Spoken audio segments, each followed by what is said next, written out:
France ক্রোয়েশিয়ার বিপক্ষে ম্যাচের জন্য কার্লো আনচেলত্তি ব্রাজিলের স্কোয়াড ঘোষণা করছে। সেখানে তিনটা নাম দেখে আমি অবাক হয়েছি। তিনজনের মধ্যে একজন হচ্ছে দানিলো, ফেবিনো আর আলেক্সান্দ্রো। ফেবিনো যদিও অনেকদিন পরে দলে ফিরছে, তবে আলেক্সান্দ্রো, দানিলো এদের ভূমিকাটা ব্রাজিল দলে কি আজ পর্যন্ত আমি সেটাই বুঝে উঠতে পারিনি। তবে আজকে আমি তাদেরকে নিয়ে কোনো কথা বলবো না, আমি আজকে কথা বলবো এমন 5জন প্লেয়ারকে নিয়ে যাদেরকে আমি মনে করেছিলাম তারা এই দুইটা ম্যাচের জন্য ব্রাজিলের স্কোয়াডে থাকবে। 5 নম্বরে আমি যে নামটা বলতেছি সেটা হচ্ছে সেভিনো। সেভিনো যদিও এই সিজনে তেমন একটা ম্যাচ খেলার সুযোগ পাচ্ছে না, তবে আমি মনে করি সেভিনো দুই সাইডে খেলার যে অ্যাবিলিটি এইটা কার্লো আনচেলত্তি খুব ভালোভাবে কাজে লাগাতে পারতো। 4 নম্বরে যাকে আমি রাখবো সে হচ্ছে অ্যান্থনি। রিয়াল বেটিসে এই সিজনে ভালোই পারফরমেন্স করতেছে।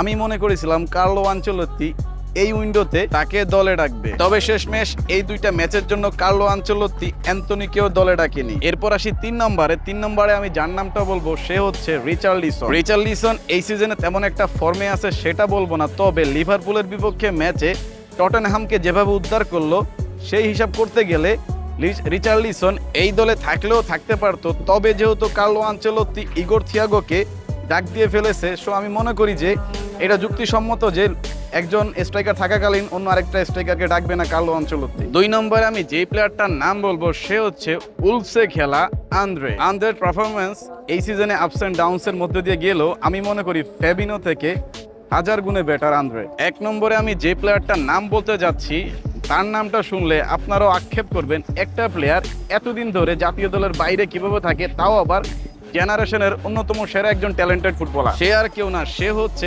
Neymar junior. নেইমার জুনিয়র 2023 সালের ডিসেম্বরের পর থেকে কিন্তু ব্রাজিল জাতীয় দলে নেই। একের পর এক ইনজুরি নেইমারের কেরিয়ারটা একেবারে শেষ করে দিল। নেইমারের একটা হিউজ পরিমাণের ফ্যান বেস বা আমরা চেয়েছিলাম যে কার্লো আনচেলত্তি ফ্রান্স আর ক্রোয়েশিয়ার বিপক্ষে নেইমারকে জাতীয় দলে ডাক দিবেন, তবে সবার আশায় ঘুরে বালি দিয়ে নেইমারকে কার্লো আনচেলত্তি জাতীয় দলে এবারও ডাকলেন না। বিশ্বকাপের আগে এই দুইটা ম্যাচে ছিল ব্রাজিলিয়ান প্লেয়াররা নিজেদেরকে ঝালিয়ে নেওয়ার সুযোগ, তবে যেহেতু কার্লো আনচেলত্তি এই দলটা ঘোষণা করে দিয়েছে আর এই দলে নেইমারকে সে ডাকেনি, আমার মনে হয় না ব্রাজিল টিমে সে আর হয়তো ডাক পাবে। তবে কার্লো আনচেলত্তি এটা বলছে যে নেইমার যদি 100% ফিট থাকে তাহলেই সে জাতীয় দলে আসতে পারবে, বিবেচিত হবে। তো গাইস, আপনারা কি মনে করেন কার্লো আনচেলত্তি কি নেইমারকে বিশ্বকাপ স্কোয়াডে রাখবে?